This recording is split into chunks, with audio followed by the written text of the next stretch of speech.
그 이론 분명 들어보셨을 거예요. 수많은 심야 수다에서 아니면 머스크의 그 유명한 인터뷰에서 말이죠. 사람들은 항상 반쯤 농담처럼 말하곤 합니다. 우리가 어쩌면 진짜 세상에 살고 있지 않을지도 모른다고요. 우리는 컴퓨터 시뮬레이션 속에 살고 있거나 아니면 우리가 그 시뮬레이션 자체일 수도 있다고 말이죠. 머스크는 심지어 이렇게 말했습니다.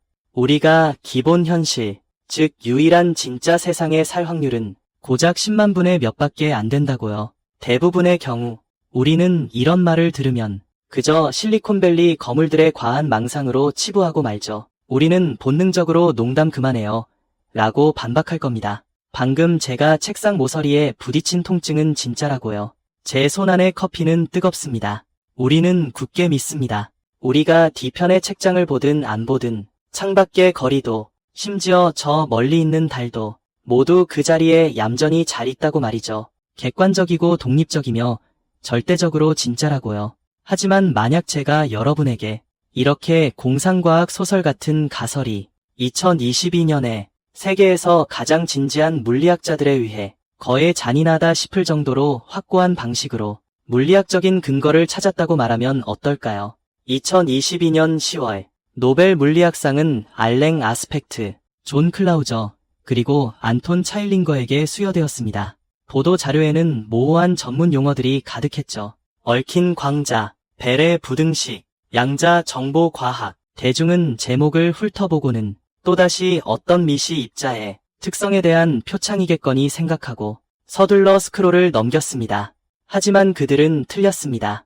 이 상 뒤에 숨겨진 의미는 쉬운 말로 풀이하자면 그 의미를 이해하려 노력하는 모든 사람을 전례 없는 충격에 빠뜨릴 정도입니다. 이 세 명의 과학자는 반세기 넘게 이어진 릴레이 실험을 통해 한 가지 개념의 사형을 선고했습니다. 이 개념은 바로 실제성이라고 불립니다. 만약 이 단어가 너무 학술적으로 들린다면 좀 더 직관적으로 바꿔 말해볼까요? 마치 여러분이 최고 수준의 오픈월드 게임을 하고 있다고 상상해보세요. 예를 들면 레드데드 리뎀션이나 마인크래프트 같은 거죠. 제한된 그래픽 카드 성능으로 방대한 세계를 구동하기 위해 게임 엔진에는 아주 영리한 메커니즘이 있어요. 여러분의 시야범위 내 화면만 렌더링하는 거죠. 여러분이 화면 속 건물 앞을 응시하면 그 건물은 정교하게 묘사됩니다. 하지만 여러분이 갑자기 몸을 돌렸을 때 뒤에 있던 세계는 여전히 그곳에 있지 않아요. 사실 그곳은 실행되지 않은 코드 덩어리이거나 텅 빈 그리드일 뿐이죠.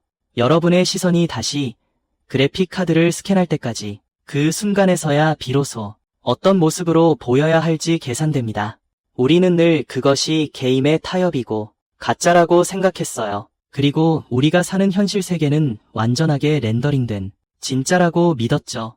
하지만 2022년 노벨상은 우리에게 그렇지 않다고 말합니다. 우리 우주도 어쩌면 전력 절감을 위해 설계된 그 게으른 로딩 메커니즘을 사용하고 있을지도 모릅니다. 우주의 가장 밑바닥에서 만약 여러분이 어떤 입자를 관측하지 않는다면 그 입자는 정말로 확정된 위치가 없고 확정된 속도도 없으며 심지어 실체도 없습니다. 그저 흐릿한 확률 구름일 뿐이죠. 여러분이 억지로 그것을 한번 보려 할 때에만 우주는 그 순간 어쩔 수 없이 그 입자가 어디에 나타나야 할지 결정하게 됩니다. 더 무서운 것은 이 메커니즘이 존재 여부뿐만 아니라 공간에도 관련이 있다는 점입니다.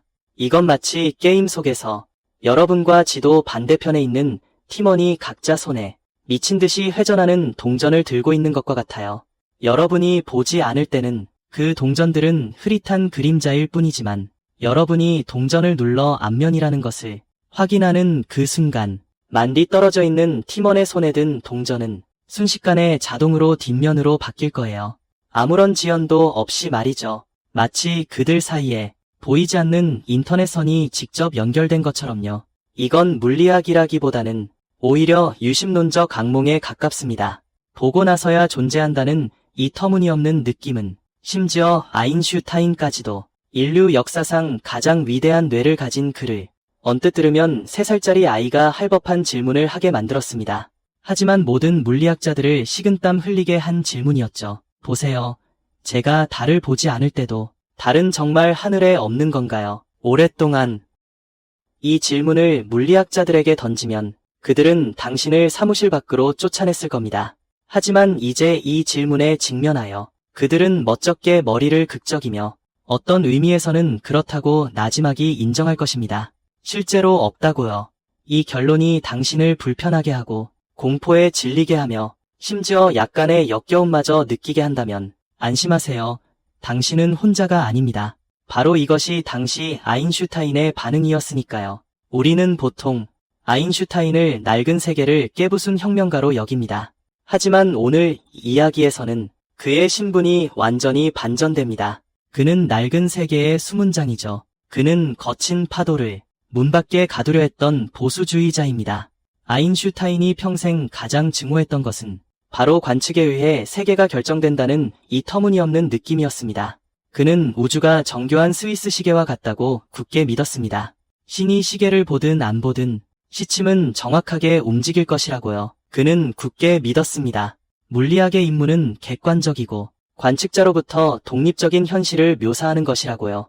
이 신념을 수호하기 위해 아인슈타인은 그의 인생 마지막 30년 동안 비장하고 고독하며 필연적으로 헛될 전쟁을 시작했습니다.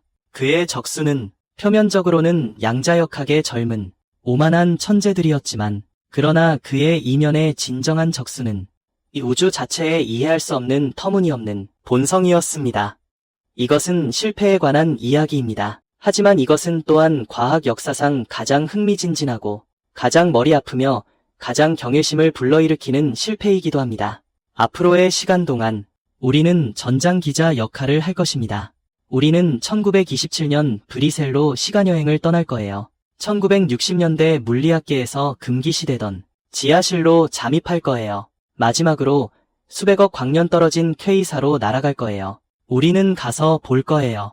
아인슈타인이 어떻게 한 단계 한 단계 완벽한 논리적 함정을 설치했는지, 그 양자 유령을 가두려 했는지, 그리고 또 어떻게 역사의 무자비한 조롱을 받았는지, 그가 가장 싫어했던 유령이 눈앞에서 현대 문명의 초석이 되어가는 거려. 안전벨트 단단히 매세요. 존재감을 꽉 붙잡으세요. 왜냐하면 이야기를 다 들을 때쯤이면 여러분은 아마도 주변 벽을 만져보고 싶을 거예요. 정말 단단한지 확인하고 싶어서요. 비록 그게 사실 딱딱하지 않을 수도 있지만요. 하지만 너무 서둘러 당황하지 마세요. 심호흡 한번 하고 우리 먼저 그 옛날 세계를 되짚어 볼까요? 제가 말하는 옛날 세계는요. 아직 변발을 자를지 아니면 계속 둘지 고민하던 아편을 기치맥처럼 여기던 그런 옛날 세계가 아니에요. 제가 말하는 건 20세기 초의 물리학 세계예요. 그때 물리학자들은 대체로 이렇게 생각했어요. 우주가 돌아가는 설명서를 우리가 이미 이해했다고 말이에요. 남은 일은요. 그저 소수점 이하의 몇몇 숫자를 좀 더 정확하게 계산하는 것뿐이라고요. 만약 그때의 우주에 어떤 공식 마스코트가 있었다면 그건 분명 비싼 스위스 기계식 시계였을 거예요. 최고는 파텍 필립 같은 거였겠죠. 아주 복잡한 톱니바퀴의 맞물림과 정밀한 헤어스프링의 진동을 지닌 것이었죠. 신은 바로 그 백발의 몰두한 표정의 늙은 시계 장인이었어요. 그는 태엽을 꽉 감고 시계 뚜껑을 닫았어요. 그러자 이 시계는 똑딱거리기 시작했고 정확하고 오차 없이 수백억 년 동안 작동했어요. 이 우주에서는 모든 것이 확정되어 있었죠. 이건 정말 사람에게 안정감을 주었죠. 만약 여러분이 이 순간 우주에 있는 모든 원자의 위치와 속도를 알았다면 미래를 예언하는 수정 구슬을 가졌을 거예요. 어떤 예상치 못한 일도 없고 어떤 어쩌면도 없죠.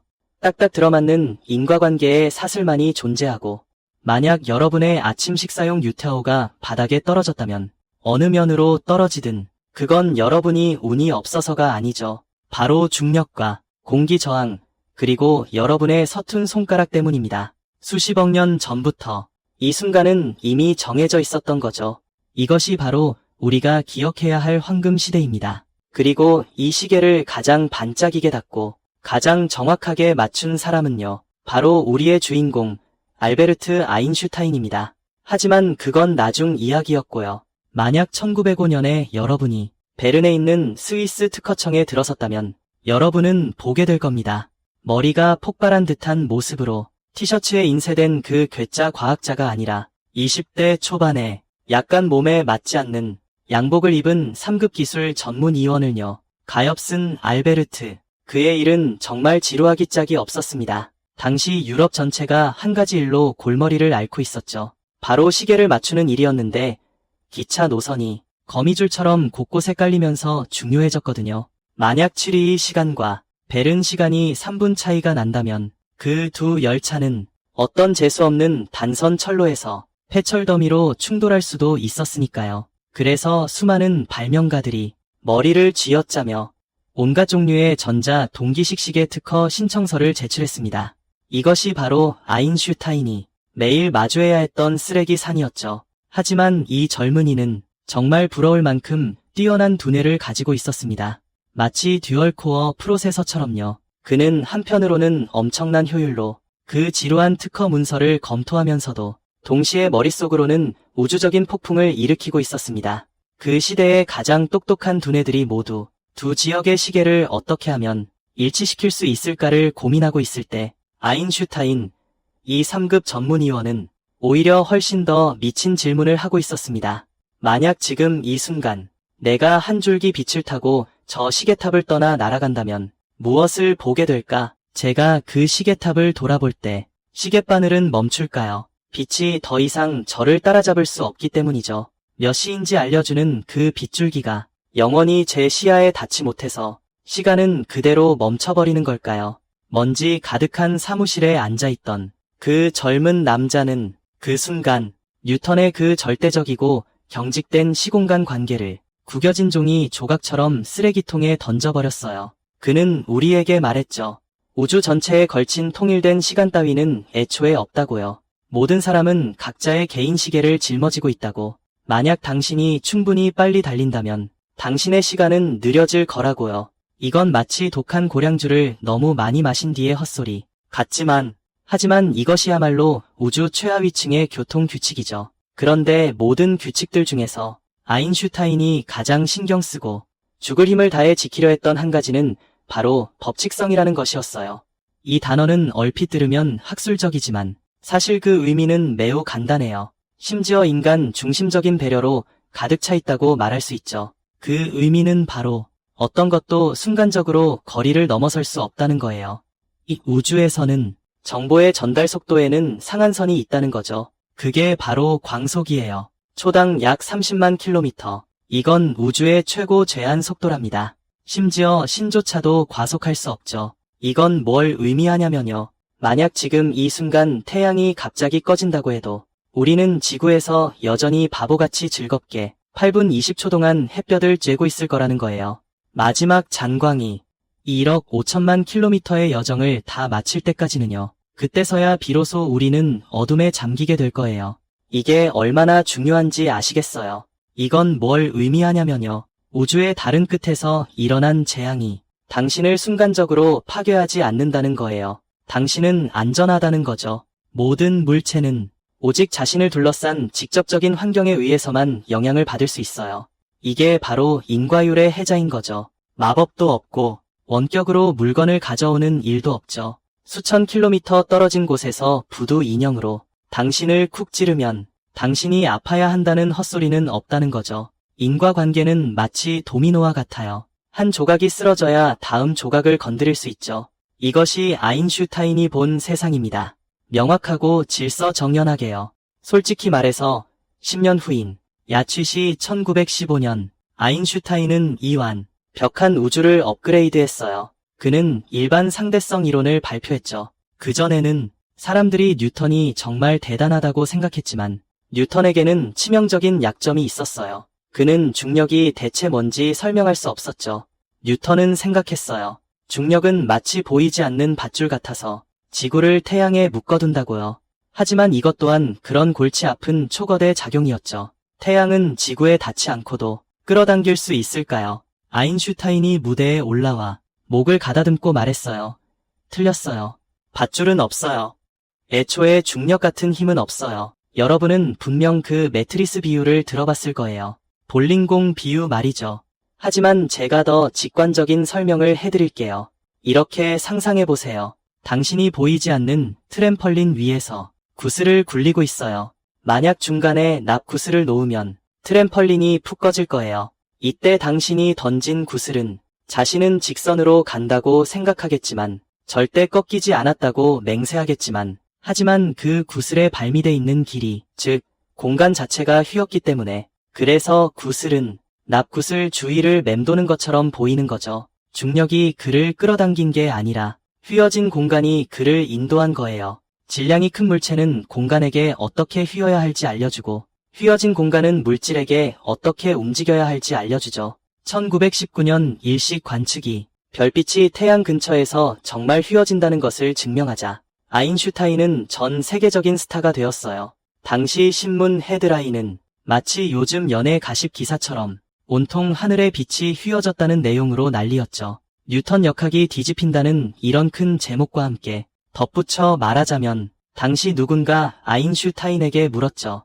만약 관측 결과가 그가 틀렸다는 것을 증명하면 어떻게 할 거냐고요. 그는 어깨를 으쓱하며 그 유명하고도 심지어 좀 오만한 말을 했습니다. 그렇다면 나는 친애하는 신께 유감스러울 뿐이다.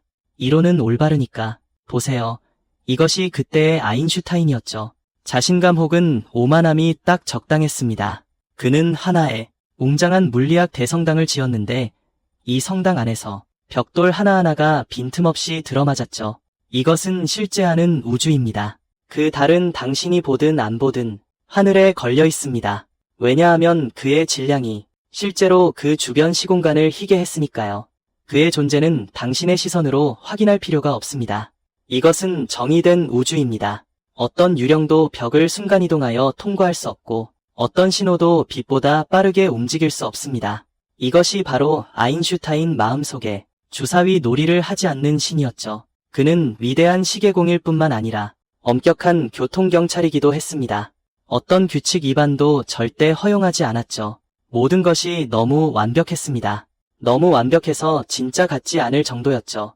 이 웅장한 대성당이 완공될 때 아인슈타인은 제단 위에 서서 세상 사람들의 숭배를 즐기고 있었습니다. 하지만 그는 깨닫지 못했죠. 아니, 어쩌면 깨달았지만 인정하고 싶지 않았던 것은 이 대성당의 깊은 기초 아래 미시적인 톱니바퀴들 사이에서 무언가 잘못되고 있었다는 것입니다. 그곳에서는 어떤 톱니바퀴들은 규칙적으로 움직이는 것이 아니라 아무 이유 없이 순간이동하고 있었습니다.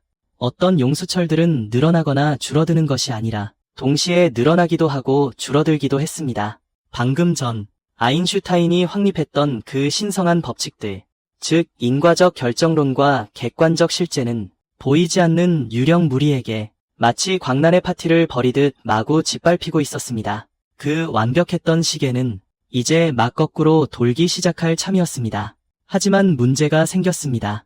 1920년대의 그 물리학자들 말이죠. 손에 정만 들고 있었던 게 아니었습니다. 그들은 완전히 새로운 안경을 발명했죠. 바로 양자역학입니다. 그들이 안경을 통해 아인슈타인의 완벽한 대리석 내부, 즉 미세한 원자 세계를 들여다보았을 때 그들은 더 작은 돌을 보지 못했습니다. 그들이 본 것은 모자이크였죠. 이 느낌은 말이죠. 마치 모네의 그 황홀한 수련을 감상하고 있다가 연속적인 색채라고 생각했는데 막상 캔버스에 얼굴을 바싹 대보니 전혀 관련 없는 뒤죽박죽 작은 점들뿐이었다는 거죠. 물리학자들은 이것을 양자 그림이라고 불렀습니다.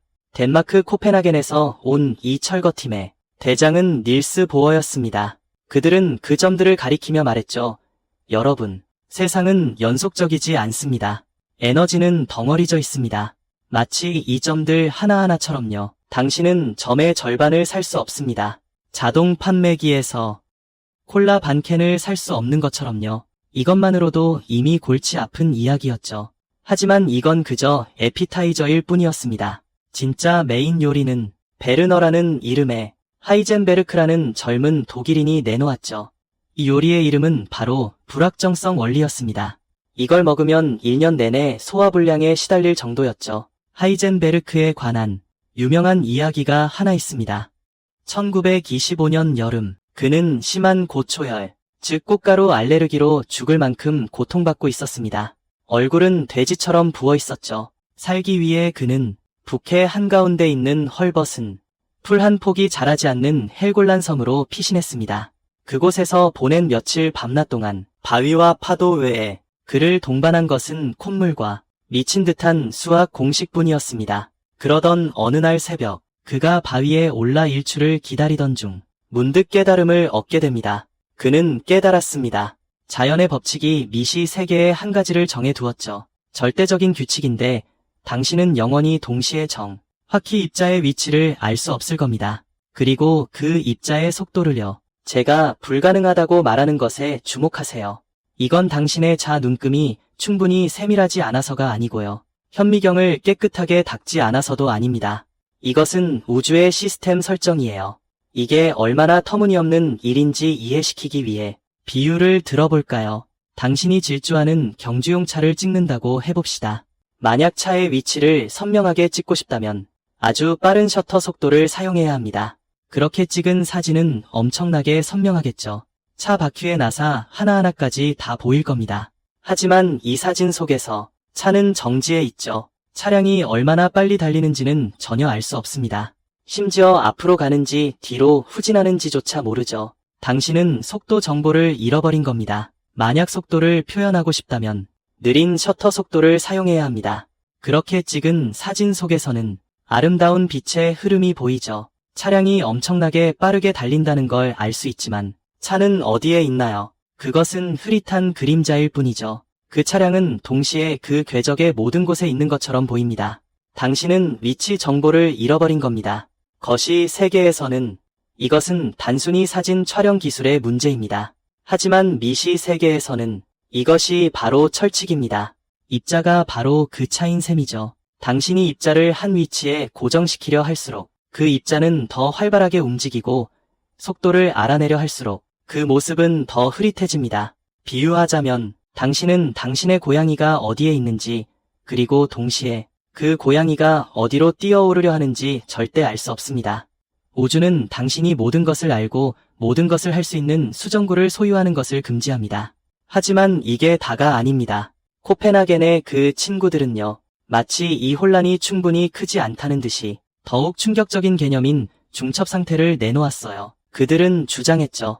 하나의 입자가 당신에게 관측되기 전에는 그것은 근본적으로 확정된 상태를 가지고 있지 않다고요. 그것은 여기에도 없고 저기에도 없다는 거죠. 그것은 왼쪽으로 돌지도 않고 오른쪽으로 돌지도 않아 모든 가능성이 중첩된 상태에 있는 거지. 마치 유령 같은 안개 구름 같달까. 공간에 가득 퍼져 있는 거야. 오직 내가, 다시 말해 관측자인 내가 어떤 장치로 그걸 콕 찌르는 순간에야 그 안개 구름이 갑자기 붕괴하면서 실제하는 하나의 입자로 변신하는 거지. 어떤 정해진 장소에 나타나게 되는 거야. 이게 얼마나 미친 소리인지 들어봐. 이건 말이야. 세상이 내 눈에 보였기 때문에 어쩔 수 없이 존재하게 되었다는 뜻이나 다름없잖아. 이 말에 아인슈타인은 완전히 폭발해버렸어. 이 시계공 아인슈타인에게는 말이야. 이건 단순히 물리학적인 오류가 아니었어. 이건 철학적인 해석이며 인간의 이성에 대한 모욕이었지. 생각해봐. 만약 코펜하겐 해석이 맞다면 그건 객관적인 현실 자체가 존재하지 않는다는 뜻이잖아. 1927년 솔베이 회의에서 아인슈타인이 보어를 향해 던졌던 그 유명한 질문은 말이야. 그가 화를 낸 게 아니었어. 오히려 깊은 두려움을 느꼈던 거지. 보어, 자네는 정말 믿나? 자네가 달을 보고 있을 때에만 달이 하늘에 존재한다고. 아인슈타인은 믿기를 거부했어. 믿기를 거부했지. 고양이 한 마리의 생사가 누군가 상자를 열었는지 아닌지에 달려있다는 것을 말이야. 참고로 말하자면 슈레딩거가 제안했던 그 유명한 고양이 실험은 말이야. 원래 의도는 사실 양자 역학의 황당함을 비웃기 위함이었어. 그런데 결과적으로는 예상치 못하게 나중에 이 학문의 마스코트가 되어 버렸지 뭐야. 이건 아마 과학사상 가장 큰 블랙 유머일 거야. 아인슈타인 입장에서는 말이야. 이 젊은 친구들은 미쳤거나 아니면 완전히 미쳐버렸다고 생각했어. 그는 이 세상에 분명히 우리가 아직 펼쳐보지 못한 숨겨진 장부가 있을 거라고 믿었어. 이른바 숨은 변수라는 거지. 그 장부에는 아주 분명하게 쓰여 있었다는 거야. 각 입자가 어디로 가야 할지가 말이야. 다만 저희는 아직 그를 찾지 못했습니다. 신은 주사위를 던지지 않는다. 아인슈타인이 격분하며 말했습니다. 한편 입에 뜨거운 가지를 문 듯 말하는 덴마크인 보어는 그저 담담하게 한마디 답했습니다. 아인슈타인, 신에게 무엇을 해야 할지 더 이상 말하지 마시오. 보세요. 갈등이 고조되었습니다. 이것은 더 이상 원자의 움직임에 대한 문제만이 아니었습니다. 이것은 하나의 현실이 과연 무엇인지에 대한 종교 전쟁이었습니다. 한쪽은 질서와 객관성을 고수하는 옛 신들이었고 다른 한쪽은 혼돈과 확률을 포용하는 새 신들이었습니다. 그리고 아인슈타인이 막 세워 올린 웅장한 물리학 대성당은 지금 흔들리고 있었습니다. 불확실성이라는 이름의 유령들이 주춧돌 아래를 미친 듯이 갉아먹으며 기둥을 무너뜨리고 있었습니다. 아인슈타인은 가만히 있을 수 없다는 것을 알았습니다. 그는 반격해야 했습니다. 그는 완벽한 함정을 설계해야 했습니다. 이 유령들을 한 번에 모두 잡아 없애기 위해, 그리고 세상 사람들에게 세상이 여전히 단단하고 객관적이며 인간의 의지로 변하지 않는 대리석이라는 것을 그는 이제 칼을 갈기 시작했습니다. 그리고 이 결투의 무대는 1927년부터 1930년 사이의 브리셀이었습니다. 그 몇 년간의 가을, 브리셀의 메트로폴 호텔은 뇌세포 밀도로 따지자면 분명 전 우주에서 가장 질량이 큰 곳이었습니다. 그곳에서는 솔베이 회의가 열리고 있었습니다. 지루한 학술 심포지엄처럼 들리겠지만 엄청난 착각입니다. 이것은 사실상 신들의 싸움이었습니다. 설령 당신이 물리학에 대해 아무것도 모른다 해도 그 유명한 흑백 단체 사진은 분명 본 적이 있을 겁니다. 그 사진은 그야말로 과학계의 봉신빵이었습니다. 첫 줄에는 아인슈타인, 키리 부인, 플랑크, 로렌츠가 앉아 있었고 뒷줄에는 하이젠베르크, 파울리, 보어, 슈레딩거가 서 있었습니다. 이렇게 말해볼까요? 만약 그 사진 속 인물들의 이름을 다 지워버린다면 당신의 고등학교 물리 교과서는 거의 백지 연습장과 같을 겁니다. 이 29명 중에는 17명이 노벨상을 받았죠. 그들의 머리를 다 합쳐봐야 기껏해야 100kg 정도밖에 안 됐겠지만 하지만 그들은 결정했죠. 우리 우주가 앞으로 수억 년 동안 어떻게 돌아갈지를 말이죠. 그런데 이 모임의 하이라이트는 어떤 전자 상담에 관한 따분한 보고서가 아니었고요. 대신 매일 호텔 레스토랑에서 펼쳐지는 조식 결투였죠. 이건 단순히 학술 토론이 아니었어요. 이건 두 갱단의 한판 승부였죠. 한쪽에는 아인슈타인이 이끄는 고전 질서파가 있었고요. 다시 말해 그 시계공 연맹이었죠. 그리고 다른 쪽에는 닐스 보어가 이끄는 양자 코펜하겐 학파가 있었죠. 세상을 도박장으로 만들려던 젊은이들 말이에요. 상황은 정말 흥미진진했어요. 아인슈타인은 다들 아시다시피 외모를 꾸미지 않는, 하지만 지극히 우아한 사상가였죠. 그는 느긋하게 말을 했고 한마디 한마디가 마치 신의 노트에서 베껴 쓴 듯한 명언 같았죠. 반면 그의 상대였던 보어는 말이죠. 최악의 토론자였대요. 보어는 목소리가 아주 작아서 늘 우물쭈물 중얼거렸다고 해요. 마치 방금 튀긴 뜨거운 가지를 입에 물고 있는 것 같았죠. 그와 대화하려면 보청기가 필요했고 영매 능력이 있는 통역사도 필요했대요. 하지만 바로 이 말을 얼버무리는 덴마크인이 그 후 몇 년 동안 그 명언왕 아인슈타인을 할 말을 잃게 만들었죠. 결투 방식은 보통 이랬어요. 매일 아침 조식 시간에 아인슈타인은 그런 비웃는 듯한 표정으로 이번엔 너 죽었다는 식의 미소를 지으며 정교하게 고안된 사고 실험을 던졌어요. 그의 목표는 간단했어요. 양자역학의 논리적 허점을 찾아내서 불확정성 원리는 헛소리다라고 증명하는 거였죠. 그러면 보어는 어리둥절한 표정으로 듣고는 하루 종일 미간을 찌푸린 채 젊은이들 사이를 왔다 갔다 하면서 아무도 알아들을 수 없는 덴마크어를 중얼거렸죠. 하지만 저녁 식사 시간이 되면 상황은 역전되었어요. 보어는 활기찬 모습으로 다가와서 아인슈타인의 아침 실험을 이용해서 오히려 양자역학이 옳다는 것을 증명했어요. 이 줄다리기는 몇 년간 계속되었죠. 1930년 제6차 솔베이 회의까지 이어졌고 그 절정에 달했습니다. 그때 아인슈타인은 드디어 비장의 필살기를 생각해냈다고 여겼어요. 그 기술은 광자 상자 실험이라고 불렸죠. 용수철 저울에 매달린 상자를 상상해보세요. 그 안에는 광자로 가득 차 있었죠. 상자 위에는 셔터가 달려있고 시계와 연결되어 있었어요. 우리는 아주 정확한 특정 시점에 셔터를 잠시 열어 광자 하나를 빠져나가게 할 수 있습니다. 아인슈타인은 의기양양하게 말했죠. 보세요. 우리는 상자의 무게를 재서 광자가 발사되기 전후의 무게 차이를 통해 그 유명한 공식에 따라 빠져나간 광자의 정확한 에너지를 계산할 수 있습니다. 동시에 우리의 시계는 광자가 빠져나간 정확한 시간도 기록할 수 있죠. 에너지와 시간을 모두 정확히 측정했으니 하이젠베르크가 말한 에너지와 시간을 동시에 정확히 측정할 수 없다는 원리는 그저 휴지 조각에 불과합니다. 이 공격은 너무나 강력했죠. 그는 단순히 반박한 것이 아니었어요. 물리학의 가장 기본적인 보존 법칙을 이용해 양자역학을 정면으로 공격한 것이나 다름없었죠. 그날 밤 보어는 얼굴이 하얗게 질렸다고 해요. 그는 만찬에서 마치 막 자기 집이 불탔다는 소식을 들은 사람 같았죠. 그는 사람들을 붙잡고 이건 불가능해 라고 외쳤어요. 이게 사실이라면 물리학은 끝장이야. 반면 아인슈타인은 월드컵에서 우승한 아이처럼 얼굴에 홍조를 띠고 보어의 뒤를 따르며 승리의 기쁨을 만끽하고 있었죠. 그날 밤 보어는 밤새 잠들지 못했습니다. 다음 날 아침 모두가 다시 식당에 모였을 때 아인슈타인은 모두의 항복을 받아들일 준비를 하고 있었죠. 하지만 보어가 걸어왔습니다. 팬더처럼 짙은 다크서클이 있었지만 입가에는 교활한 미소가 걸려 있었죠. 그는 딱 한마디만 했고 그 한마디에 아인슈타인의 미소는 얼굴에 그대로 얼어붙었습니다. 보어는 알베르트에게 지적했죠. 한 가지 잊은 게 있잖아. 그 상자의 무게를 잴 때 말이야. 측정을 위해서라면 상자는 반드시 움직여야만 해. 예를 들어 용수철이 살짝 수축할 거 아냐. 이 말은 즉슨 상자가 중력장 내에서 이치가 변한다는 뜻이지. 그리고 내가 이렇게 말하는 근거는 바로 자네 스스로가 제시한 일반 상대성 이론 때문이야.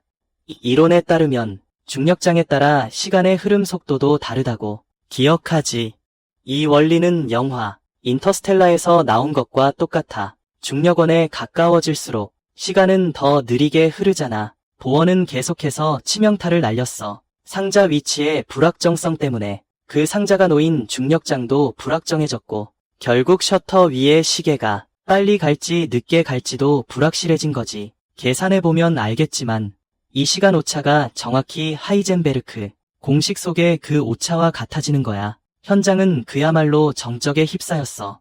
이건 마치 무협 소설에서나 나올 법한 장면이었지. 보어는 말 그대로 전설 속 이필지도로 환사필신을 보여준 거야. 그는 아인슈타인의 허리춤에서 일반 상대성 이론이라는 칼을 뽑아 들더니 그 칼로 아인슈타인의 심장을 꿰뚫어 버린 거야. 아인슈타인은 졌어. 아주 처참하게 철저히 패배했지. 그는 고전 물리학의 논리로 그 유령을 죽이려 했지만 결국 그 유령은 자기 자신의 이론을 빌려 그를 삼켜버렸어. 그 회의 이후 보어는 양자역학의 대부자리를 완전히 굳혔지. 반면 아인슈타인은 여전히 존경받았지만 많은 젊은 물리학자들의 눈에는 시대에 뒤떨어진 고집센 고리타분한 노인네로 변해 있었지. 하이젠베르크는 심지어 사석에서 이렇게 말했대. 저 영감탱이가 좀 입 다물면 좋겠어.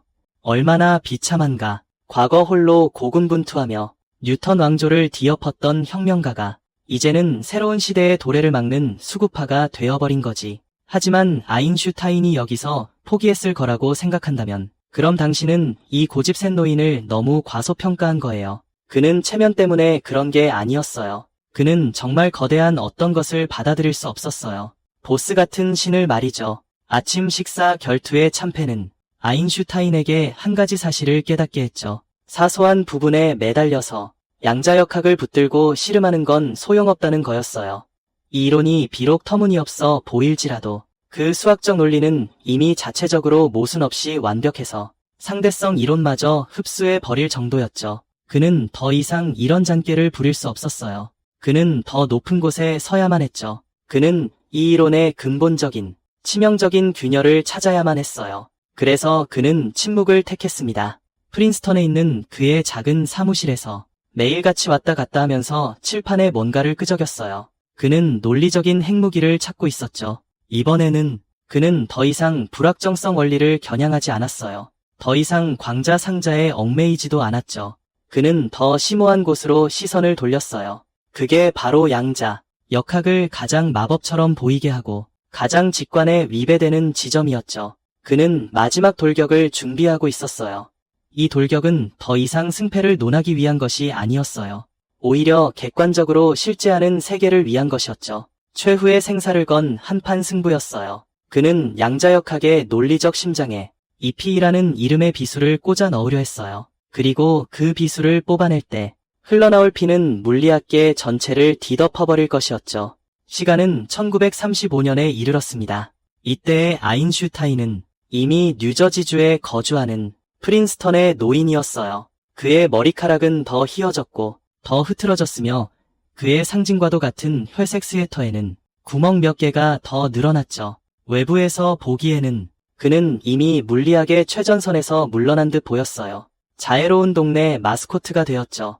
매일 이웃집 어린 소녀에게 산수 숙제를 가르쳐주거나 아니면 그 고등연구소의 잔디밭을 산책하는 중이었죠. 손에는 어쩌면 아이스크림을 들고서요. 젊은 물리학자들은 그를 존경하면서도 거리를 두었어요. 그들은 원자폭탄의 방정식을 계산하느라 바빴죠. 아인슈타인을 웅장하지만 폐허가 된 박물관으로 봤죠. 하지만 그들은 틀렸습니다. 이 박물관의 지하에는 논리 핵폭탄이 조립되고 있었습니다.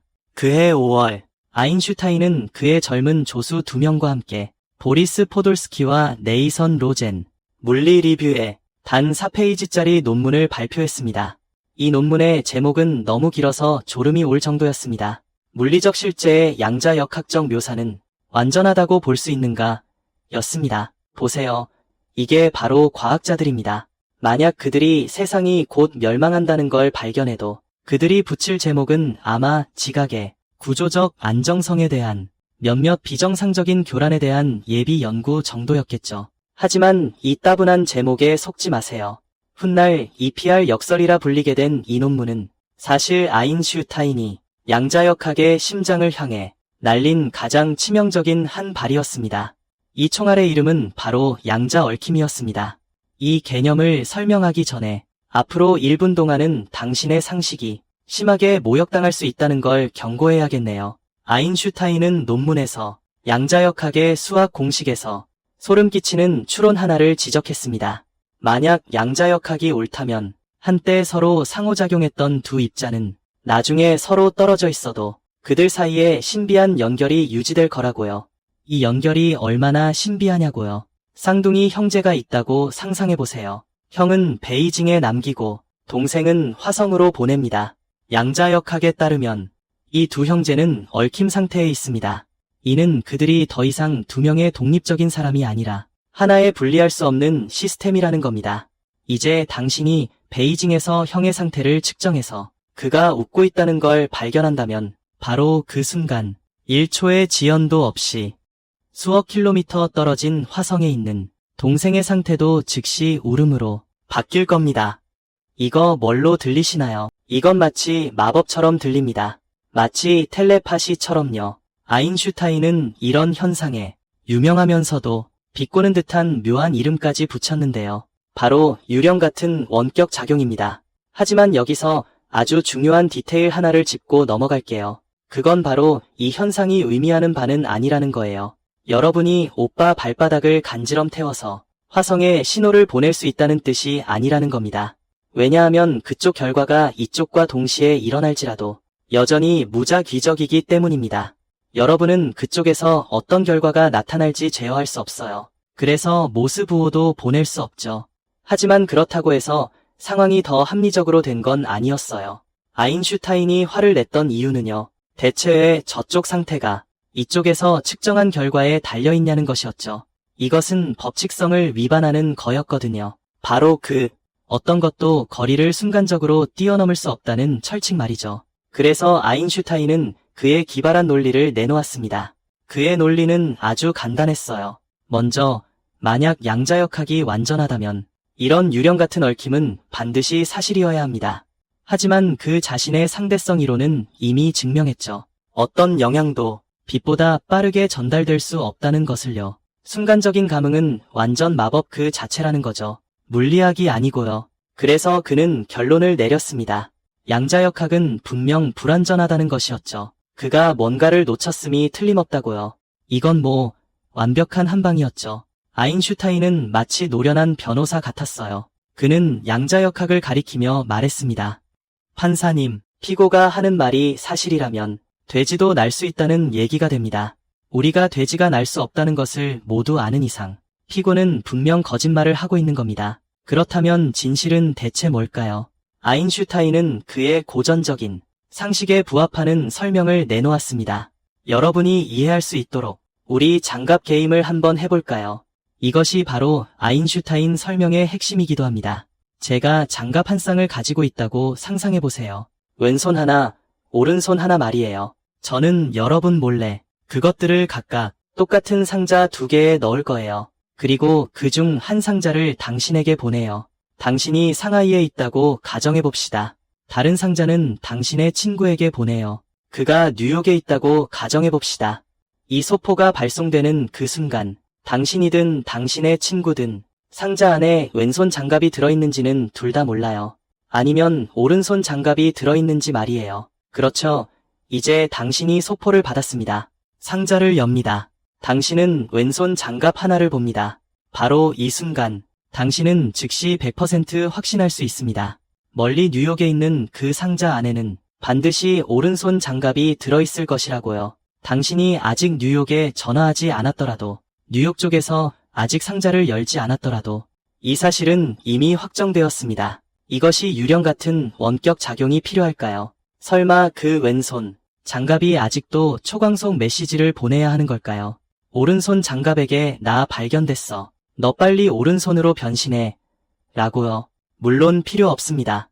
왜냐하면 이것은 법이 아니거든요.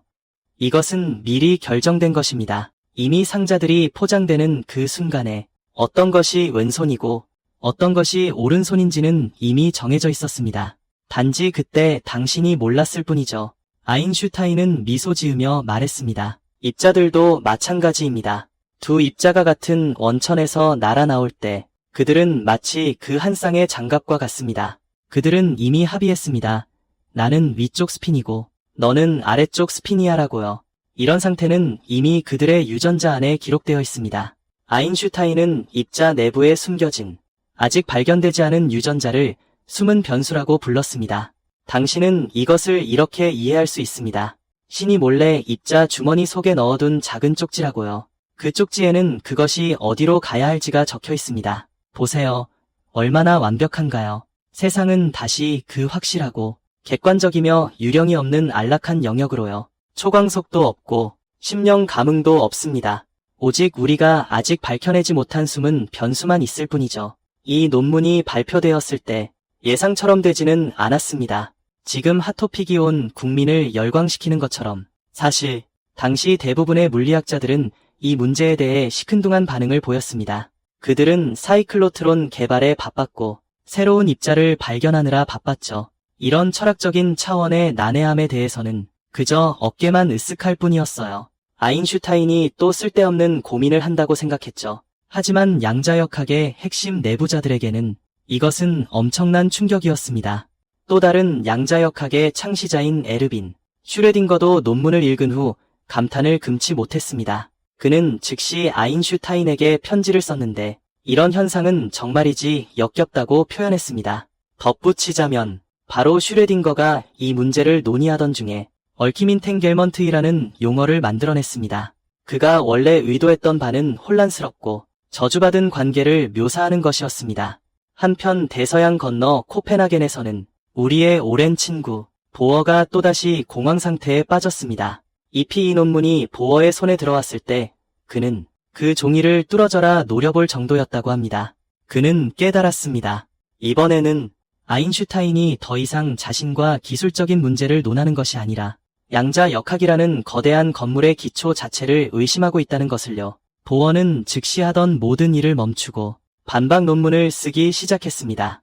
그는 방 안을 이리저리 오가며 구슬로 논문을 불러 그의 조수를 거에 미치게 만들 정도였죠.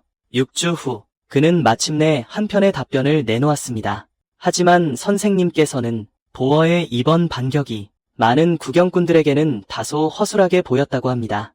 보어의 요점은 대략 이랬습니다. 아인슈타인, 당신은 입자를 장갑에 비유해서는 안 됩니다. 상자를 열기 전에는 입자는 애초에 장갑이 아니거든요. 심지어 왼쪽과 오른쪽이라는 개념조차 없어요. 당신은 객관적으로 존재하는 장갑이 그곳에서 당신을 기다리고 있다고 가정해서는 안 됩니다. 측정 수단을 벗어나 물리적 속성을 논하는 것은 아무 의미가 없습니다. 들어보세요. 이건 마치 당신이 자녀에게 묻는 것과 같아요. 누가 꽃병을 깼니? 당신의 아이가 아빠요. 라고 대답하는데 당신이 이 질문을 하기 전에는 꽃병과 부서짐이라는 두 가지 개념은 양자 수준에서 얽히고 설켜 있습니다. 이건 마치 궤변처럼 들리죠. 당시 아인슈타인의 시각에서 보면 그는 이겼습니다. 논리는 그의 편이었죠. 상식 또한 그의 편이었습니다. 오컴의 면도날 역시 그의 편이었죠. 유령 같은 초원거리 작용보다는 우리가 아직 발견하지 못한 숨겨진 변수가 있다고 믿는 것이 훨씬 더 합리적이었으니까요. 아인슈타인은 이에 대해 깊이 확신했습니다. 그는 친구 막스 보른에게 보낸 편지에서 이렇게 썼죠. 당신은 주사위 놀이를 하는 신을 믿지만 나는 객관적으로 존재하는 세상에서 질서를 세우는 신을 믿습니다.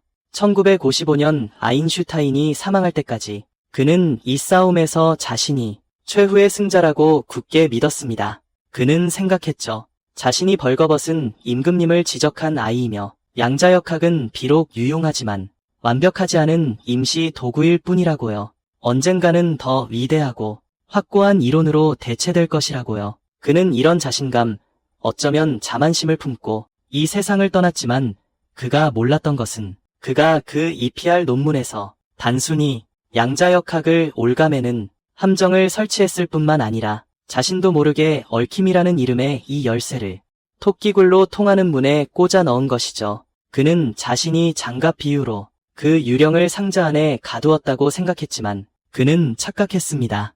그 유령은 상자 속에서 비웃고 있었죠. 왜냐하면 아인슈타인이 남긴 이 논리적 함정에는 치명적인 허점이 하나 있었거든요. 그는 숨겨진 변수가 철학적 사변이며 증명할 필요가 없다고 생각했습니다. 하지만 그는 생각지도 못했죠. 수십 년 후에 무명의 아일랜드인이 나타나 그의 이 견고해 보이는 철학적 신념을 계산하고 검증할 수 있는 수학 문제로 바꿔놓을 것이라는 사실을요. 그리고 그 문제의 답이 밝혀지는 순간 현실 세계의 모든 기반이 순식간에 무너져 내릴 것입니다. 당신은 어쩌면 생각할지도 모릅니다. 다음으로 전 세계 과학자들은 분명 모두 벌떡 일어나서 마치 시장에서 싸우는 것처럼 논쟁을 벌였겠죠. 하지만 현실은 생각보다 훨씬 지루했고 훨씬 더 잔인했죠. 이 논문들이 발표된 후 30년 동안 물리학계에서 일어난 일은 치열한 논쟁이 아니라 오히려 당황스러울 정도로 기청이 터질 듯한 침묵이었죠. 정말 이상한 일이죠. 비유를 하나 들어볼까요? 만약 누가 지구가 사실은 도넛 모양이라고 발견했다면 여러분은 사람들이 열띤 토론을 벌일 거라고 생각하겠죠. 하지만 결과는 사람들이 그저 어깨를 으쓱하고 아침 식사를 계속하는 거였다면요. 그게 바로 당시 상황이었어요. 물리학의 암흑 중세 시대로 오신 것을 환영합니다. 이런 표현이 좀 과장일 수도 있어요. 왜냐하면 이 시기에 인류는 트랜지스터를 만들었고 레이저, 그리고 도시를 잿더미로 만들 수 있는 원자폭탄까지 만들어냈으니까요. 기술적으로 보자면 이곳은 물리학의 황금 시대였죠. 물리학자들은 군부에 엄청난 돈을 손에 쥐고 고급 차를 몰며 록스타 같은 대우를 즐겼습니다. 하지만 사상적으로는 분명 암흑 시대였습니다. 모두 양자역학을 사용하느라 바빴지만 아무도 양자역학이 대체 무엇인지 감히 묻지 못했거든요. 마치 이런 식이죠. 모든 사람이 전자레인지로 남은 음식을 데우는 법은 배웠지만 만약 여러분이 전자레인지가 어떻게 작동하는지 물으면 모두 경계하는 눈빛으로 쳐다볼 거예요. 마치 식탁에서 방귀라도 끼기라도 한 것처럼요. 당시 물리학과 복도에 떠돌던 명언이 하나 있었는데 그 시대의 정신을 정확히 요약했어요. 닥쳐. 가서 계산이나 해. 이게 바로 당시의 암묵적인 규칙이었죠. 만약 여러분이 젊은 대학원생이었고 EPR 양자 얽힘을 연구하고 싶거나 세상이 과연 실제하는지 아니면 얽혀있는지 알아내고 싶었다면 여러분의 지도 교수는 아마도 여러분의 논문을 쓰레기통에 던져버리고 이런 충고를 해줬을 거예요. 쓸데없는 철학적 질문 따위는 하지마. 빨리 그 산란 단면적을 계산해내세요. 그렇지 않으면 졸업 못할 거예요. 왜 이렇게 된 걸까요? 부분적인 이유는 실용주의의 승리입니다. 양자 역학 공식이 너무나 유용했기 때문이죠. 원자폭탄을 만들 수 있고 반도체를 만들 수 있으며 당신을 부자로 만들어줄 수 있으니까요. 쥐를 잡을 수만 있다면 그게 검은 고양이든 흰 고양이든 무슨 상관이에요. 아니면 슈레딩거의 고양이든 말이죠. 또 다른 부분적인 이유는 공포 때문입니다. 양자 역학의 기초 문제는 헤어나올 수 없는 수렁으로 여겨졌죠. 심지어 엄청나게 똑똑했던 리처드 파인만조차도 봉고를 두드리면서 동시에 적분을 풀던 물리학의 악동이 젊은이들에게 경고했었죠. 저는 안심하고 말할 수 있다고 생각합니다. 아무도 양자 역학을 이해하지 못한다고 말이죠. 파인만의 말은 그것을 이용해 계산할 수는 있지만 이해할 수는 없다는 뜻입니다. 만약 당신이 그것을 이해하려고 한다면 논리의 하수구에 빠지게 될 것이고 다시는 기어나올 수 없을 거라고 말이죠. 이 억압적인 시대에 극소수의 이교도들만이 그 금지선을 건드리려 했습니다. 그중 가장 유명한 불운한 자는 아마도 데이비드 봄이었을 겁니다. 봄은 엄청나게 똑똑한 사람이었습니다. 하지만 그는 비극적인 인물이었죠. 그는 메카시즘 시기에 공산주의자로 의심받아 프린스턴에서 해고되었고 결국 브라질로 망명하게 됩니다. 그 열대 지역의 물리학의 중심부에서 멀리 떨어진 곳에서 봄은 생각하기 시작했습니다.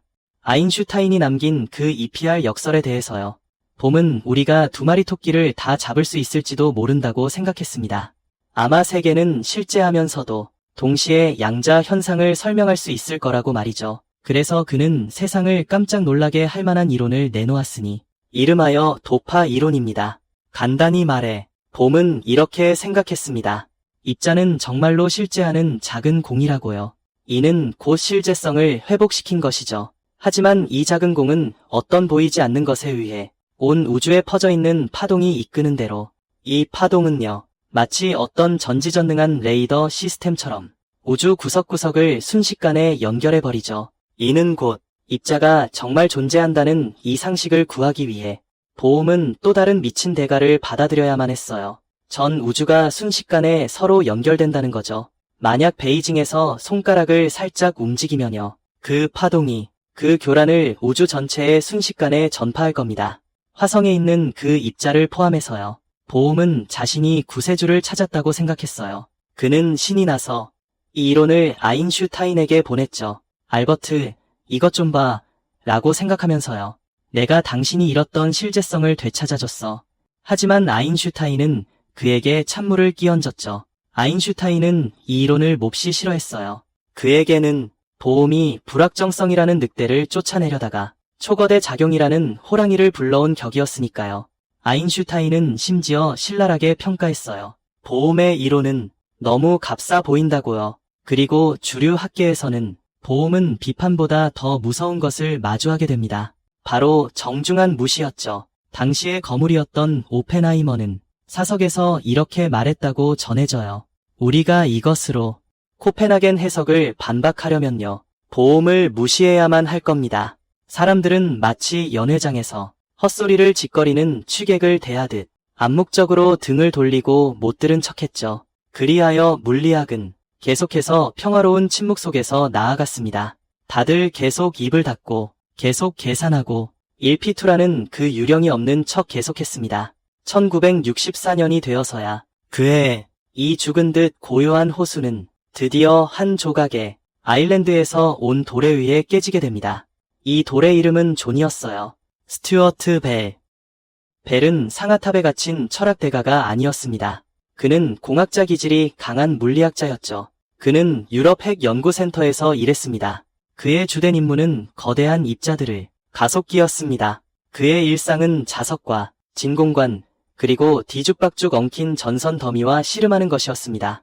하지만 벨에게는 남들에게 알려지지 않은 취미가 하나 있었죠. 그는 전형적인 아인슈타인의 열렬한 팬이었습니다. 그는 아인슈타인이 그 논쟁에서 아침 식사 결투에서 너무 억울하게 졌다고 생각했습니다. 또한 사람들이 보험을 무시하는 것이 매우 불공평하다고 여겼죠. 벨은 마음속으로 중얼거렸습니다.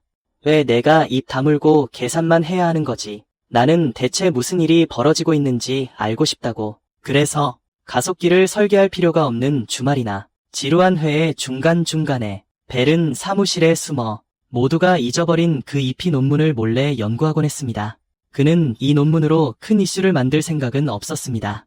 사실 그는 처음에는 아인슈타인이 옳았다는 것을 증명하기 위해서였습니다. 그는 공학자의 사고방식으로 이 문제를 해체해 나갔습니다. 아인슈타인은 세상에 숨겨진 변수가 있다고 말했죠. 마치 장갑이 이미 왼쪽과 오른쪽으로 정해져 있는 것처럼요. 하지만 보어는 아니라고 했습니다. 이 두 노인은 반세기 동안 싸웠지만 모두 말싸움뿐이었죠. 이 문제를 수학 문제로 바꿀 수 있는 방법은 없을까? 이건 꿈같은 이야기처럼 들렸습니다. 어떻게 물리학 실험으로 숨겨진 것을 테스트할 수 있겠어요? 숨겨져 있다면 측정할 수 없는 게 당연하잖아요. 하지만 벨은 해냈습니다. 그는 이름조차 들어본 사람이 거의 없는 단명한 피식스라는 저널에 아주 간단하지만 놀라운 부등식을 발표했습니다. 이 부등식은 마치 물리학의 토대 아래에 이미 묻혀있던 삽과 같았습니다. 벨은 우연히 그 삽을 파냈고 인류에게 건넸죠. 그리고는 견고해 보이는 양자역학이라는 거대한 건물을 가리키며 말했습니다. 가서 이 삽으로 한번 파보세요. 만약 우리가 그 소위 숨겨진 변수를 파낸다면 아인슈타인이 신이 되는 겁니다.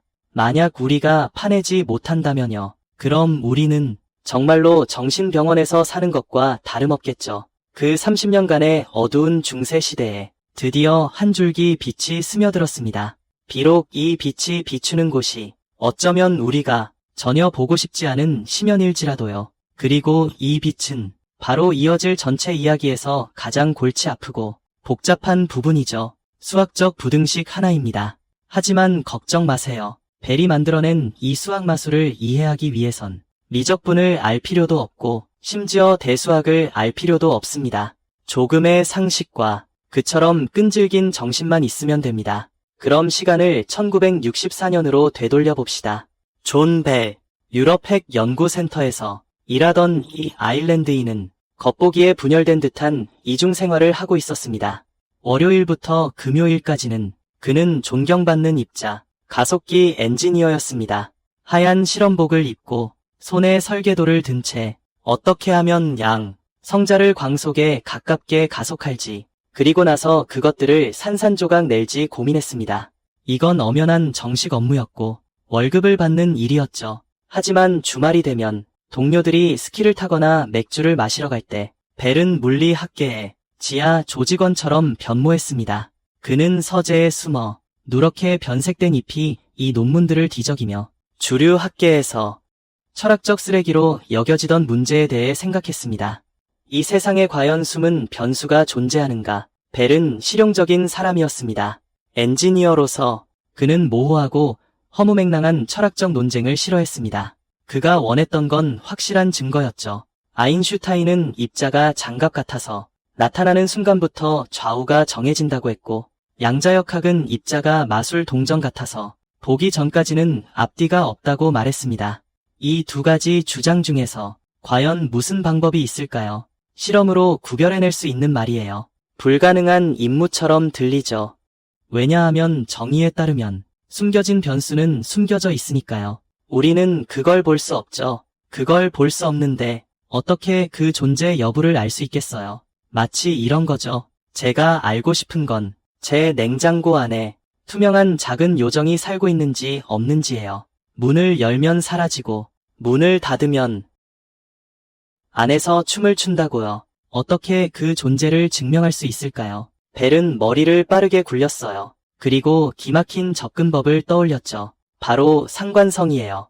이걸 설명하기 위해 벨은 종종 그의 동료 라이놀트 보트만 박사를 농담거리로 삼았어요. 보트만 박사는 개성이 아주 강한 사람인데 그에게는 아주 독특한 습관이 있었어요. 항상 다른 색깔의 양말을 신는다는 거죠. 만약 왼쪽 발에 분홍색 양말을 신으면 오른쪽 발에는 초록색일 수 있고 왼쪽이 파란색이면 오른쪽은 노란색이라는 거예요. 벨은 이렇게 말했어요. 가령 어느 날 복도에서 보트만 박사가 걸어오는 걸 봤다고 해봐요. 그런데 왼쪽 발의 신은 양말이 분홍색인 것만 보였어요. 아직 오른쪽 발을 보지 못했더라도 당신은 분명히 장담할 수 있겠죠. 그의 오른쪽 발은 절대 분홍색이 아닐 거라고요. 당신은 이길 거예요. 왜일까요? 왜냐하면 당신은 보트만의 습관을 알고 있기 때문이죠. 이것을 고전적 상관성이라고 해요. 이런 상관성이 신비롭지 않은 이유는 그가 이미 오래전에 결정되었기 때문이에요. 보트만이 아침에 집을 나서면서 직접 선택한 것이죠. 그런데 벨이 정말 묻고 싶었던 건 이거였어요. 양자 입자도 이 양말처럼 얌전할까 하는 거죠. 하지만 양자역학은 그렇게 보지 않아요. 양자역학은 보트만 박사가 집을 나서기 전에는 양말에 아예 색깔이 없었다고 봐요. 당신이 왼쪽 발이 분홍색인 것을 본 순간에야 우주가 비로소 수를 놓아 오른쪽 발을 검은 분홍색으로 만들기로 결정했다는 거죠. 문제는 당신이 단 한 번만 본다면 이 두 가지 경우 나타나는 결과는 완전히 똑같습니다. 왼쪽이 분홍색이든 오른쪽이 비분홍색이든 구분할 수 없죠. 하지만 벨은 발견했습니다. 게임 규칙을 살짝 바꾸면, 관측하는 각도를 좀 더 복잡하게 만들면 상황이 달라진다는 것을요. 이제 게임 규칙을 살짝 바꿔볼게요. 단순히 분홍색인지 비분홍색인지만 보는 게 아니라 세 가지 다른 각도에서 관측하는 겁니다. 즉, 무작위로 세 가지 질문을 하는 거죠. 이 양말은 분홍색인가요? 장목 양말인가요? 양털 소재인가요? 이어서 우리는 두 명의 별개의 관측자를 파견합니다. 앨리스와 밥이죠. 그들은 각각 가로챕니다. 버트만 박사의 왼쪽 발과 오른쪽 발을요. 그리고 이 세 가지 질문 중에서 무작위로 하나를 골라 묻습니다. 중요한 부분입니다. 벨은 매우 간단한 집합론 논리를 사용하여 한 가지를 증명했습니다. 만약 세계가 실제한다면, 즉 버트만 박사가 외출하기 전에 그의 양말은 이 세 가지 질문에 대해 모두 확정된 답을 가지고 있어야 합니다.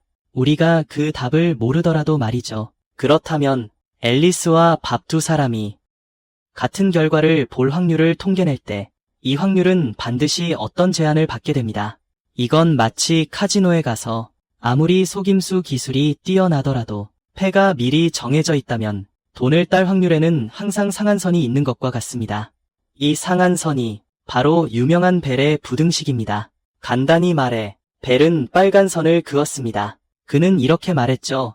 잘 들어봐. 만약 아인슈타인이 옳다면, 만약 세상에 숨은 변수가 있다면, 만약 장갑이 그저 장갑이라면, 그렇다면 너희가 아무리 실험을 해도 어떤 특정한 수학적 조합을 통해 계산된 두 사례 간의 상관관계는 절대로 숫자 2를 넘을 수 없을 거야. 이가 바로 그 빨간 선이야. 그 선은 고전 세계의 경계선이지. 그는 이성의 벽이었어요. 그는 아인슈타인의 질서정연한 우주의 마지막 방어선이었죠. 결과가 이보다 작거나 같으면 아인슈타인은 안전한 거고요. 세상은 여전히 이치에 맞는 세상인 거고요. 하지만 여기에 엄청난 반전이 있어요. 물리학자들이 양자역학 공식을 이 부등식의 개선된 버전에 대입해 계산했을 때 나온 이론적 최대값이 무려 2.828에 달했어요. 세상에 2.828이라니 이건 이보다 훨씬 더 크잖아요. 이게 뭘 의미할까요? 이건 양자역학이 예측하는 상관관계가 고전 세계의 한계를 뛰어넘었다는 뜻이에요.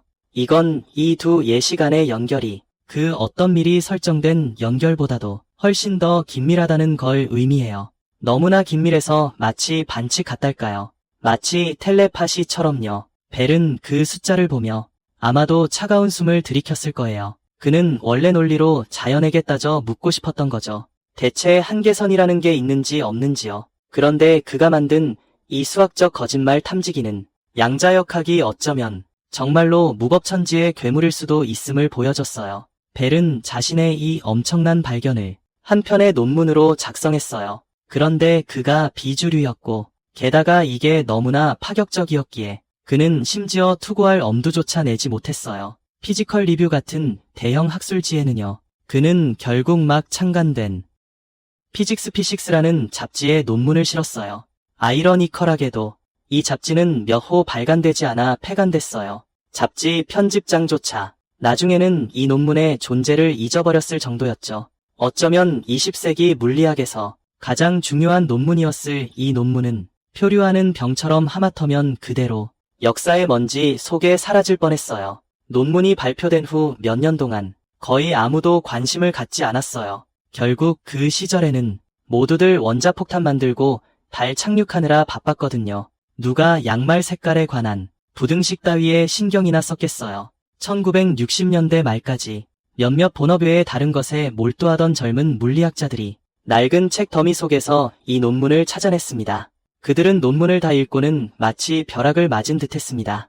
그들은 깨달았습니다. 벨은 단순히 수학 공식을 제시한 것이 아니라 사실상 사형 선고문을 작성했던 것입니다. 그 선고의 대상은 바로 법칙의 실제성이었습니다. 이제 판결문, 즉 그 부등식이 이미 작성되었고 심판정도 이미 준비되었습니다. 그리고 이 마지막 단계는 누군가가 실제로 이 실험을 해야 한다는 것입니다. 두 개의 얽힌 입자를 잡아서 버트만 박사의 양말처럼 각각 이 세 가지 질문에 답하게 하는 거죠. 그리고 통계로 나온 숫자를 보는 겁니다. 과연 이보다 작아서 아인슈타인의 승리를 선언할지 아니면 2.828과 같아서 그의 최종적인 패배를 선고할지 말입니다. 이것은 이 세대가 목격할 수 있는 가장 위대한 도박이 될 것입니다. 판도는 우주 전체의 본질이었죠. 하지만 문제는 이 실험이 너무 어렵다는 것이었습니다. 단일 광자를 극도로 정확하게 제어해야 했습니다. 당신은 그 뒤죽박죽인 소음 속에서 극도로 수줍음을 타는 그 쌍둥이 광자들을 붙잡아야 했습니다. 게다가 그들을 죽여서도 안 되고요. 이건 마치 바다에서 바늘 찾기나 마찬가지였습니다. 게다가 그 바늘은 투명하기까지 했죠. 당시 단일 광자원의 효율은 극도로 낮아서 실험 하나에 며칠이 걸릴 수도 있었습니다. 그리고 아주 작은 외부의 진동이라도 결과를 망쳐버릴 수 있었습니다. 하지만 물리학자들은 어려움을 가장 두려워하지 않는 존재입니다.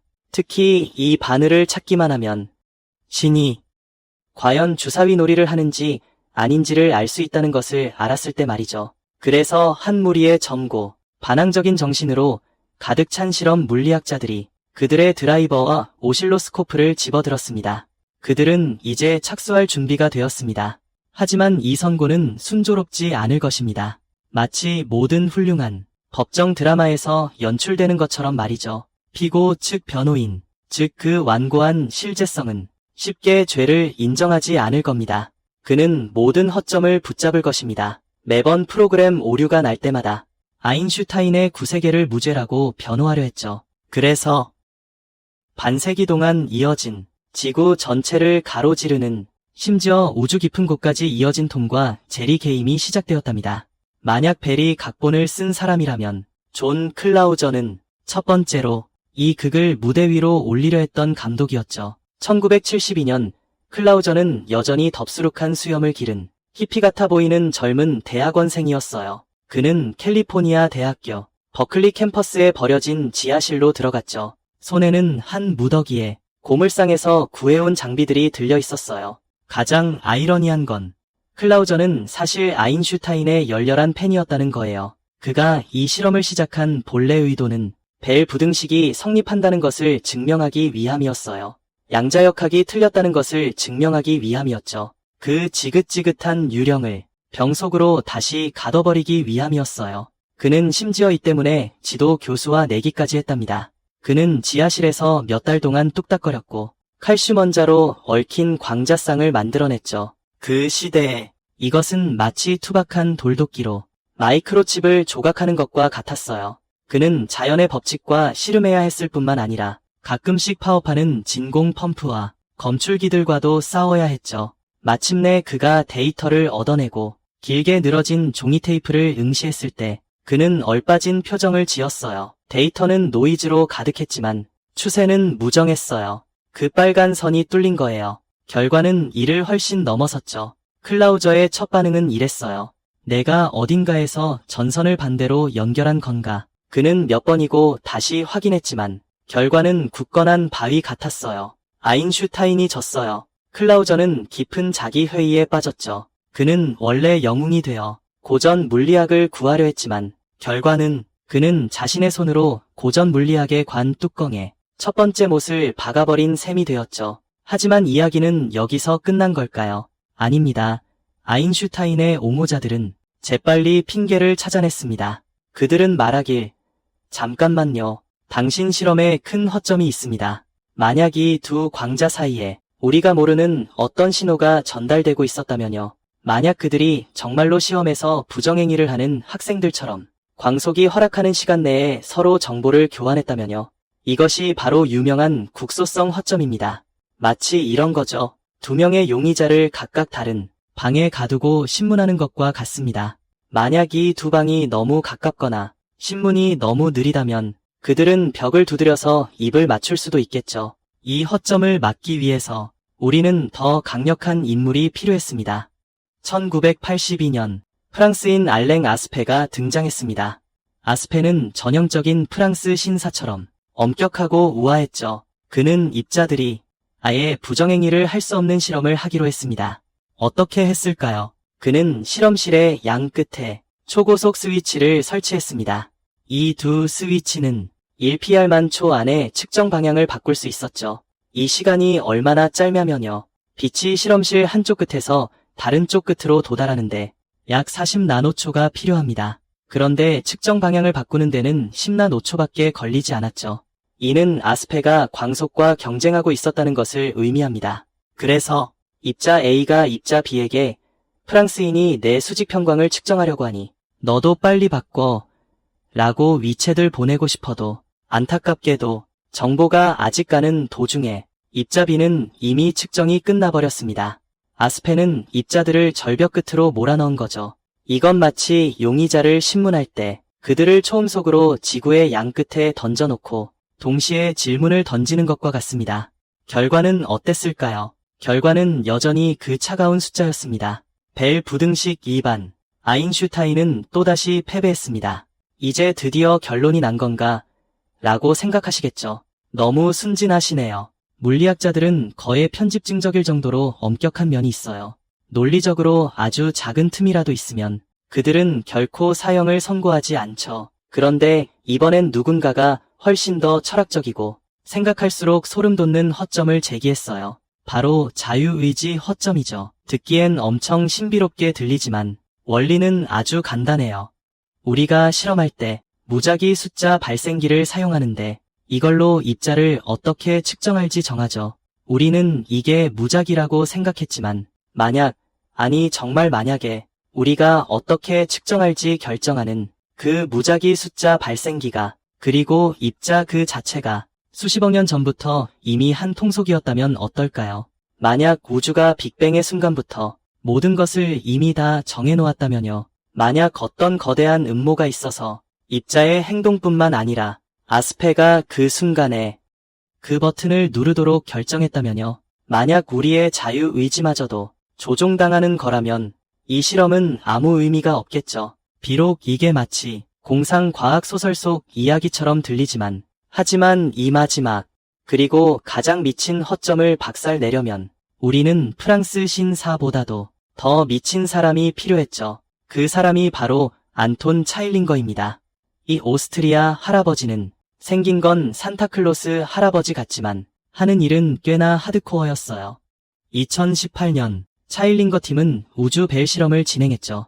지구상의 무작위 숫자를 믿지 못하겠다면 지구에서 좀 더 멀리 떨어진 곳에서 찾아야죠. 그럼 대체 얼마나 멀리 떨어진 곳일까요? 정답은 바로 수십억 광년입니다.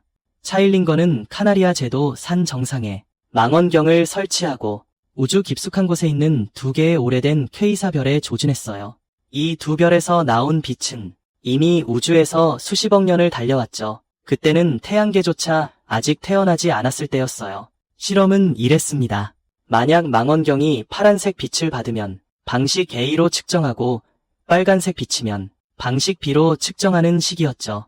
이건 뭘 뜻하냐면요. 그 순간 어떻게 실험할지 결정하는 지시가 완전히 수십억 년 전 은하계 가장자리에서 그 퀘이사에서 방출된 광자의 무작위 색깔에 달려 있었다는 거죠. 그 순간의 측정 선택은 인간의 임시적인 반란이 아니라 우주 깊은 곳에 있는 오래되고 전혀 관련 없는 무작위적인 역사에 의해 통제되었다는 거예요. 만약 그 음모가 우주 대폭발 후 몇 초 안에 이 모든 것을 이미 계획해두지 않았다면 수십억 년 후 이 빛이 어떤 색깔일지까지 계산에 넣어두지 않았다면 말이죠. 그렇지 않다면 이 두 가지 예시는 절대로 조작될 수 없었을 거예요.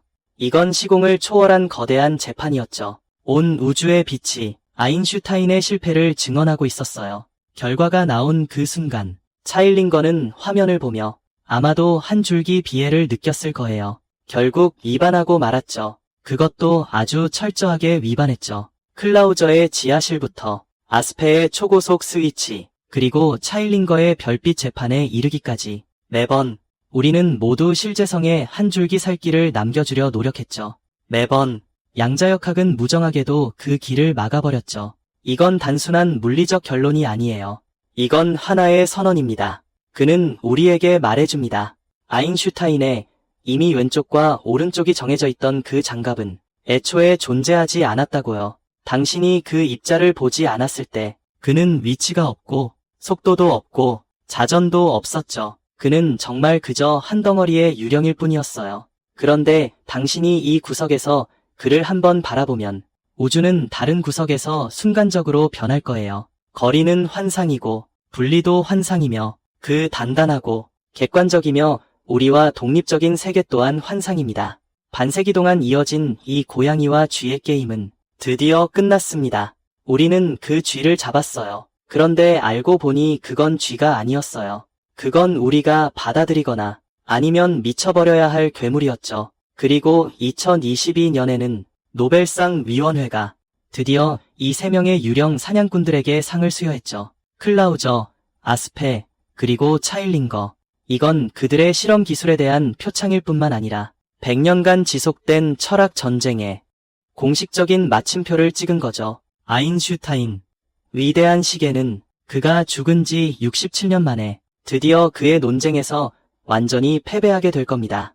하지만 그가 정말 진 걸까요? 만약 그의 고집 때문이 아니었다면, 만약 그가 만들어 놓은 EPR이라는 함정 때문이 아니었다면 우리는 아마 영원히 이 심연을 파헤치지 않았을지도 모릅니다. 그는 세상이 확실하다는 것을 증명하기 위해 하지만 자기 손으로 인류를 불확실한 미래로 밀어넣었죠. 그는 비록 자신의 구세계를 지켜내지 못했지만 하지만 그는 이런 비장한 방식으로 우리에게 신세계로 가는 열쇠를 안겨주었습니다.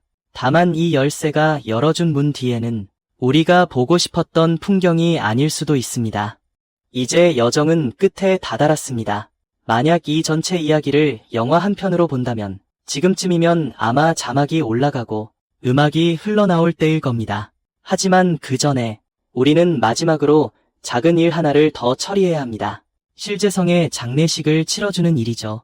2022년 10월 4일 스톡홀름에서 걸려온 그 전화는 아직 잠에서 덜 깬 3명의 노인들을 깨웠을 뿐만 아니라 관 뚜껑에 박힌 마지막 못을 쾅하고 박아버렸죠. 노벨상 위원회는 시상식 연설에서 매우 완곡하게 표현했습니다. 온통 그들의 공로를 치하하는 내용이었죠. 얽힌 광자 실험에서의 공헌 같은 의례적인 말들이요. 하지만 만약 당신이 공식적인 말들을 번역해본다면 사실 그들은 하나의 비문을 낭독하고 있는 겁니다. 묘비에는 5글자가 크게 새겨져 있습니다. 실제성의 정의 무덤. 이게 무슨 뜻일까요? 이건 곧 우리가 이야기 내내 붙잡으려 했던 그 마지막 희망의 끈이, 즉 내가 그걸 보지 않더라도 그가 여전히 존재하는 객관적인 세계가 완전히 끊어진다는 거죠. 그 유명한 시뮬레이션 이론 기억하시나요? 마치 일론 머스크가 술에 취했을 때나 믿을 법한 그런 이론이요. 지금은 비록 물리학자들이 아직 그 이론에 도장을 찍어주진 않았지만 노벨상 결과가 확실히 이 미친 생각을 더 이상 허황된 소리처럼 들리지 않게 만들었어요. 물리학자들은 지난 100년간의 노력으로 사실 우리에게 아주 기묘한 가능성을 보여주고 있어요. 우리 우주는 정말 그래픽 카드 연산력을 아끼기 위해 설계된 프로그램 같아요. 예를 들어볼까요? 당신이 아주 사실적인 VR 게임을 하고 있을 때 당신이 앞을 보고 있으면 그래픽 카드는 모든 나뭇잎을, 모든 벽돌을 필사적으로 렌더링하고 있죠. 하지만 당신이 갑자기 몸을 돌리면 당신 뒤편의 세계는 여전히 그곳에 존재하는 것이 아니라 실행되지 않은 코드 덩어리, 흐릿한 데이터 스트림으로 변합니다. 이걸 바로 레이지 로딩이라고 해요. 그리고 우리 우주는 이런 메커니즘으로 작동하는 것 같아요. 관측되지 않은 그 전자는 위치도 없고 색깔도 없고 형태도 없어요. 그저 확률의 파동 함수일 뿐이죠. 오직 당신이 또는 어떤 관측자든 간에 그에게 시선을 돌릴 때에야 비로소 우주는 서둘러 형태를 짜내요. 그것을 그려낼 수밖에 없어요. 이거 정말 멘붕 오는 얘기죠. 그렇죠. 그래서 가장 고전적이면서도 가장 혼란스러운 질문이 나오게 됩니다. 바로 아인슈타인이 그 시절 던진 유명한 질문이죠. 그럼 달을 보지 않으면 달은 정말 존재하지 않는 건가? 물리학자들은 이렇게 말할 거예요. 달은 사실 여전히 존재합니다. 왜냐고요? 달은 너무 크거든요. 수많은 조개의 입자로 이루어져 있고 이 입자들 사이에서 시시각각 서로 밀고 당기며 서로를 관측하고 있기 때문입니다. 이 현상을 양자 투이샹간이라고 불러요. 이렇게 이해하시면 돼요. 달 내부에 있는 입자들은 이미 서로를 확실하게 파악하고 있었으니 당신의 관측은 필요 없다는 거죠. 하지만 달을 구성하고 당신을 구성하며 이 세계의 가장 기본적인 입자들에게는 정말로 확정된 속성이 없어요. 관측되기 전까지는 전자가 확실한 위치를 가지지 않고 광자 또한 확정된 편광 방향이 없죠. 이 세상의 기반은 확률 구름 위에 세워진 거예요. 우리가 사는 것이 세계의 단단함은 단지 미시 세계의 불확정성 위에 나타난 일종의 현상일 뿐이죠. 이건 마치 당신의 화면에 보이는 이미지가 아주 선명해 보이지만 충분히 가까이 다가가서 보면 알게 될 거예요. 그저 깜빡이는 수많은 픽셀 점들이라는 것을요. 그럼 우리 대체 왜 살고 있는 거죠? 이 모든 것이 그저 확률적인 환상일 뿐이라면 우리가 매일 일찍 일어나 늦게까지 일하고 출근해서 카드 찍고 주택 대출 갚고 탈모 걱정하는 이 모든 게 무슨 의미가 있겠어요? 허무주의의 심연에 빠져들지 마세요. 관점을 바꿔서 한번 볼까요? 아인슈타인이 비록 졌지만 그가 완벽하고 확실하게 그렸던 스위스 시계처럼 정교한 우주는 산산조각 났지만 그렇다고 해서 이것이 완전히 비극이라는 뜻은 아니에요. 한번 생각해보세요. 아인슈타인은 왜 이 전쟁을 시작했을까요? 그는 얽힘을 싫어했기 때문이에요. 그 유령을 싫어했어요. 그가 잎이 이 논문을 쓴 것은 유령이 터무니없다는 것을 증명하기 위해서였죠. 물리학에서 반드시 추방되어야 한다고 생각했어요. 하지만 아이러니컬하게도 바로 그의 이 논문 때문에 바로 그가 이 유령을 그림자 속에서 스포트라이트 아래로 끌어냈기 때문에 우리가 비로소 그를 연구하기 시작한 거예요. 결과는 어땠을까요? 우리는 이 유령을 추방하지 않았어요. 오히려 길들였죠. 한때 아인슈타인을 그렇게나 밤에 잠 못 이루는 유령 같은 초극 작용이 이제는 21세기 최강 기술의 핵심이 되었죠. 우리는 이걸로 양자 컴퓨터를 만들고 있습니다. 그건 단 몇 초 만에 계산을 끝낼 수 있는 기존의 슈퍼컴퓨터가 몇만 년 걸릴 문제를 해내는 신급 기계죠. 우리는 이걸로 양자 암호 통신도 만들고 있습니다. 그건 절대로 도청될 수 없는 통신 방식이죠. 아인슈타인은 세상이 확정적이라는 걸 증명하고 싶었죠. 하지만 그는 우연히 부메랑을 던졌습니다. 이 부메랑은 100년 동안 날아다니다가 마침내 미래를 열어줄 연산력 신전의 열쇠를 가져왔죠. 그는 문 하나를 닫으려 했지만 결국 벽 전체를 부숴버렸죠. 이게 더 웅장한 시적인 아름다움 아닌가요? 현실이 존재하지 않는다는 그 두려운 말이죠. 설령 우리가 정말로 거대한 홀로그램 투영 속에 살고 있더라도, 설령 우리가 그저 복잡한 코드 조각일 뿐이더라도 그게 뭐 어때서요? 보세요.